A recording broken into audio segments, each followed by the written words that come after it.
إذ يتلقى المتلقيان عن اليمين وعن الشمال قعيد ما يلفظ من قول إلا لديه رقيب عتيد. Subhanallah. Allah subhanahu wa ta'ala keeps reminding us in the Quran that the tongue is the king.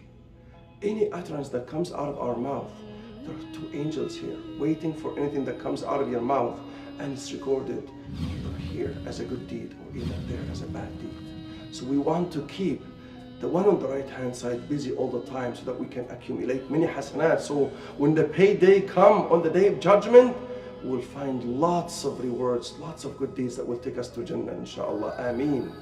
Now there was a king who saw a dream, and he asked someone to come and interpret the dream to him. When the interpreter came and the king started relating the dream, he said, I have seen that all my teeth have fallen down. And the interpreter was like, A'udhu billah, I seek refuge with Allah. And the king said, what's wrong? What does the dream mean? He said, it means that all of your family members, your wife, your children will die and they leave you alone as the king. And the king got so mad and upset, and he ordered that interpreter of the dreams to be imprisoned. But yet he asked for someone else to come and interpret the dream for him. So the other interpreter said, that means you will live a very long life.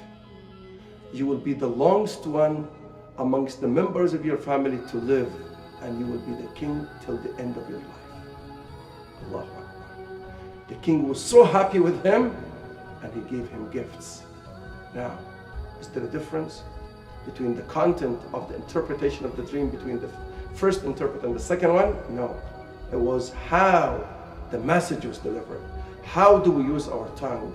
Brothers and sisters, we need to maximize the benefit of using our tongue, because there are so many things that we can do with our tongue that will harm us. The Prophet ﷺ said, لا يكب الناس على وجوههم أو على مناخرهم في النار سوى حصائد ألسنتهم. Nothing will be the cause for people on the day of judgment to be grabbed on their faces or on their noses to hellfire except the harvest of their tongues.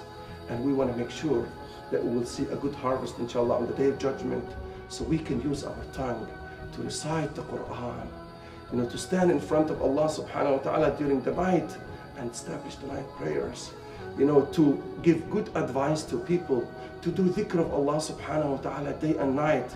We want to make sure that the tongue, as the king of the organs, is used the best way ever, because as the Prophet ﷺ said in the hadith mentioned in both Musnad Imam Ahmad and At-Tirmidhi, he said that every day all the organs humble themselves in front of the tongue and they say, listen, it's us that follow you. Whatever you do, we go and follow. So if you are upright, we'll be upright. And if you start being crooked, we'll be crooked like you. So brothers and sisters, let's maximize the benefit of the king of our organs, which is the tongue, so that Allah subhanahu wa ta'ala might guide all of our steps to say the truth and remember Him all the time. Ameen, Ameen. This is Rida Badir wishing you the best. And inshallah, may Allah gather us together, inshallah, on the day of judgment, smiling because of the harvest of our tongues. Say Ameen. Wassalamu alaikum wa rahmatullahi.